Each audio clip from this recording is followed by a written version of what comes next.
अस्सलाम वालेकुम स्टूडेंट्स। आज हम जो है वो 9th क्लास के मैथमेटिक्स का चैप्टर नंबर 1 उसकी एक्सरसाइज 1.6 करेंगे। 1.5 तो कंप्लीट हो चुकी भी है। 1.6 exercise 1.6 exercise question number 1। Question number 1 जो है वो कहता है कि इसे दो किस्म के क्वेश्चन से आपने इसे सॉल्व करना है।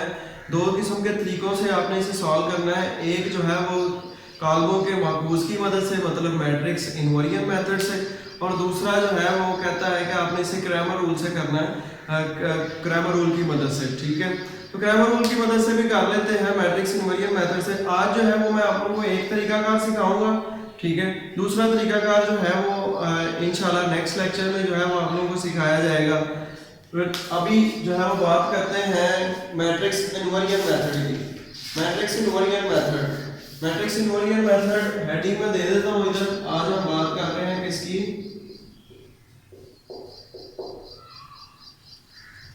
मैट्रिक्स इन्वर्जन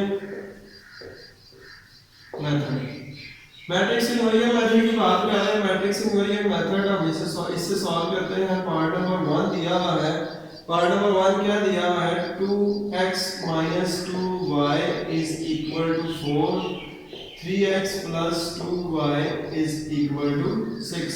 कहता है ये इक्वेशंस दी हुई हैं, इन्हें साइमल्टेनियसली सॉल्व करें, मतलब x और y की इसमें से वैल्यूज कैलकुलेट करें। और तरीकाकार आपने यूज करना है मैट्रिक्स इन्वर्जन मेथड, तो कोई मसला नहीं है, हम यूज करते हैं। सॉल्यूशन, आपने ये सारे के सारे स्टेप्स फॉलो करने हैं, जो है वो स्टेप कोई भी स्किप नहीं करना। ये बहुत इंपॉर्टेंट लॉन्ग है, लॉन्ग क्वेश्चन बोर्ड में आता होता है, तो आपने बड़े अच्छे से इसे समझना है।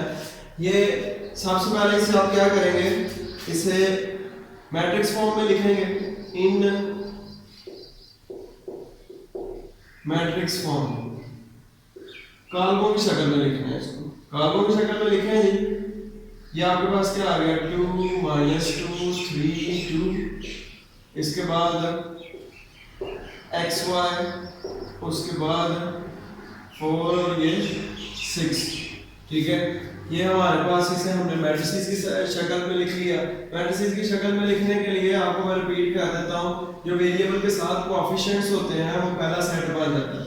ठीक है, x के साथ कोएफिशिएंट क्या है, 2, इधर 2 आ गया। y के साथ कोएफिशिएंट क्या है, -2, तो इधर -2 आ गया। अगर इधर कुछ भी ना होता तो कोएफिशिएंट 1 होना था, हम इधर फिर -1 लिख देना। नीचे x, दूसरी इक्वेशन में x के साथ क्या है, 3 लिख दिया। y के साथ क्या है, 2, और ये 2 लिख दिया।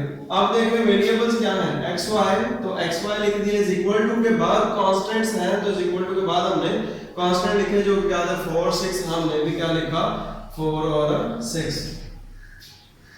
ठीक है, मैट्रिक्स फॉर्म में लिखने के बाद आप इसे लेट करते हैं। लेट जो है वो स्टैंडर्ड है, आप इसे चेंज नहीं करेंगे। वैसे तो अपनी मर्जी होती है, लेकिन अगर आप चेंज करेंगे तो आपको भूल जाएगा, डिफिकल्टी आएगी। तो आप यही लेट करें कि पहला मैट्रिक्स जो कोएफिशिएंट्स का मैट्रिक्स है उसे आप ए मैट्रिक्स सेट करें, 2 - 2 3 2। उसके बाद वेरिएबल्स का मैट्रिक्स जो है उसे आप x सेट करें, कैपिटल। हाँ सर, आपने मैट्रिक्स की डेफिनेशन में पढ़ा, चैप्टर के शुरू में पढ़ा कि मैट्रिक्स हमेशा कैपिटल लेटर से रिप्रेजेंट होता है। तो अगर आप स्मॉल लेटर से रिप्रेजेंट करेंगे तो यू आर डूइंग रॉन्ग। ठीक है, अब और जो कांस्टेंट है उसे b के इक्वल जो है वो रिप्रेजेंट करना है, b 4 6 आ गया। ठीक है, ये हमारा क्या हो चुका हुआ है, लेट हो गया। अगर हमने इसे लेट किया है, लेट में अगर आप ये देखें तो आपके पास ये a है, ये x है, इज इक्वल टू के बाद b है, तो हमारे पास एक इक्वेशन बन गई ax = b। ठीक है, हमने तो बेसिकली x की वैल्यू कैलकुलेट करनी है, क्योंकि उसमें ही वेरिएबल्स पड़े हुए हैं। x मैट्रिक्स की वैल्यू कैलकुलेट करनी है। ये x और ये आपस में मल्टीप्लाई हो रहे हैं, इधर जाके हो जाएगा डिवाइड, लेकिन जब मैट्रिक्स यूनियन पॉसिबल नहीं है तो हम इसे दूसरी साइड पे जाके इनवर्स बना देते हैं। तो ये आपके पास क्या आ गया, x = a इनवर्स b। इसकी प्लेस नहीं आप चेंज कर सकते। आपने 1.5 4 में जो है वो क्वेश्चन नंबर शायद 5 था, उसका पार्ट नंबर 1 में देखा था A B does not is equal to B है।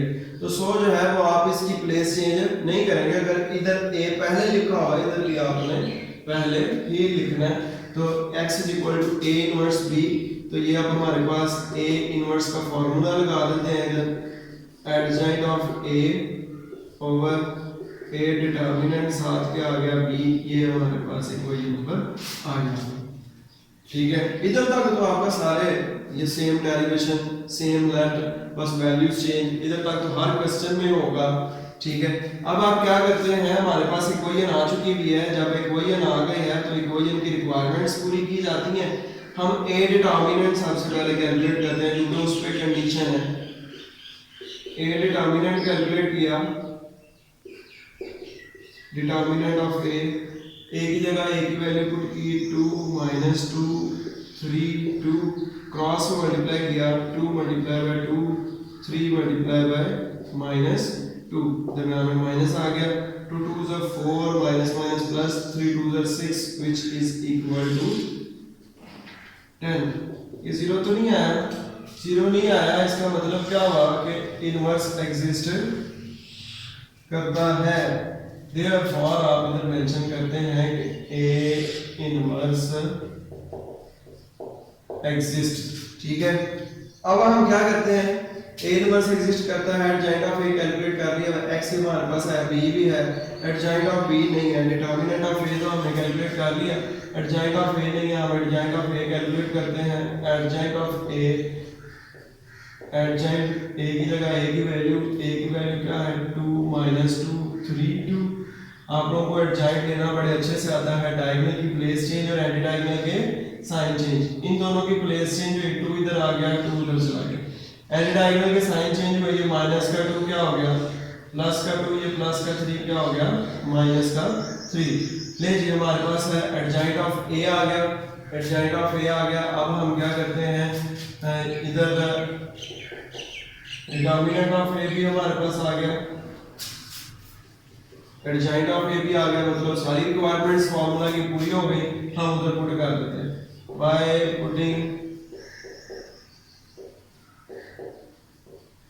Values in equation I. Equation I में वैल्यूज पुट करने हैं। सबसे पहले तो हम देखते हैं इक्वेशन आई है क्या, adjoint of A over A determinant साथ बी आ गया। x की जगह x की वैल्यू क्या दी हुई है xy, एडजॉइंट ऑफ a की जगह एडजॉइंट ऑफ a की वैल्यू वो क्या आई थी 2 2 -3 2, b की जगह b की value 4 6 over determinant of a की जगह डिटर्मिनेंट ऑफ a की वैल्यू वो क्या है 10। ले जी, बेसिकली जो समझने वाली चीज थी वो यहाँ तक ही थी। आगे तो सीधा सीधा सिंप्लीफिकेशन है, रो को कॉलम से मल्टीप्लाई किया जाएगा। ये आपके पास क्या आ जाएगा 2 4 8 प्लस 2 6 12 -3 4 -12 प्लस 2 6 12 ओवर 10। ये आपके पास इधर क्या आ गया 20 और ये आ गया 0 ओवर 10। ये डिवाइड हो रहा है 20 डिवाइडेड बाय 10 और 0 डिवाइडेड बाय 10। तो ये हमारे पास क्या आ गया 2 और ये डिवाइड करने के बाद 0। हम पॉइंट्स में आंसर आपने कोशिश करनी है ना दें, क्योंकि हमारे जो पीछे आंसर्स दिए हुए हैं वो भी पॉइंट्स में नहीं दिए हुए। तो फ्रैक्शन अगर बनती है तो फ्रैक्शन में ही रहने दें। तो ये आपके पास क्या आ गया x is equal to 2 and y is equal to 0। x के सामने x की वैल्यू, y के सामने y की वैल्यू। लेकिन ये आपका था matrix invariant method. Matrix invariant method आपने सॉल्व किया। ऐसे ही जो है वो आप लोगों को इसी का एक पार्ट नंबर 5 करवा देता हूँ ताकि आप लोगों की एक कन्फ्यूजन जो है वो दूर हो जाए। पार्ट नंबर 5 में जो है वो क्या पार्ट नंबर 5 में नहीं, जो नॉट पॉसिबल है, नॉट पॉसिबल वाला कौन सा वाला है, नॉट पॉसिबल, हाँ पार्ट नंबर 5 ही है। 3x minus 2y is equal to 4, 3x minus 2y is equal to 4, 3x minus 2y is equal to 4, minus 6x plus 4y is equal to 7।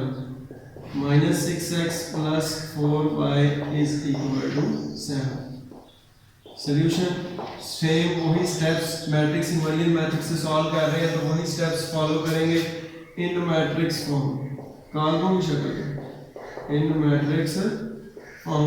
Matrix form में लिखा, यहाँ पे इनके coefficients आ गए 3 -2 -6 और ये 4 वेरिएबल्स क्या आ गए x y is equal to के बाद क्या आ गया कांस्टेंट्स 4 7। ठीक है, अब हम क्या करते हैं लेट कर लेते हैं। Let a is equal to 3 -2 -6 4 b sorry capital X is equal to x y और आपके पास जो है वो b इज इक्वल टू क्या आ गया 4 7। अब आपके पास एक इक्वेशन बन गई, देयरफॉर इक्वेशन क्या बनी x ax is equal to b, ax is equal to b। ये a इधर मल्टीप्लाई हो रहा है, उसका जाके मल्टीप्लिकेटिव इनवर्स हो जाएगा।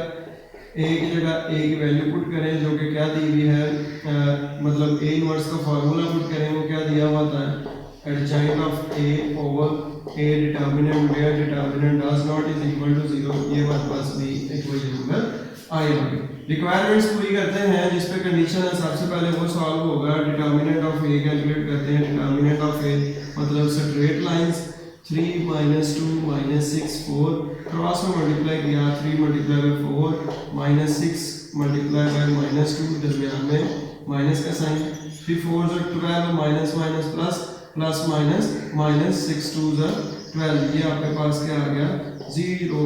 ठीक है, हमें पता है ये 0 नहीं आना चाहिए लेकिन ये आ गया 0, तो देयरफॉर आप लिखेंगे a inverse does not exist. a inverse exist नहीं करता तो बस आप इधर मेंशन कर देंगे कि no solution, no solution, therefore no solution. So solution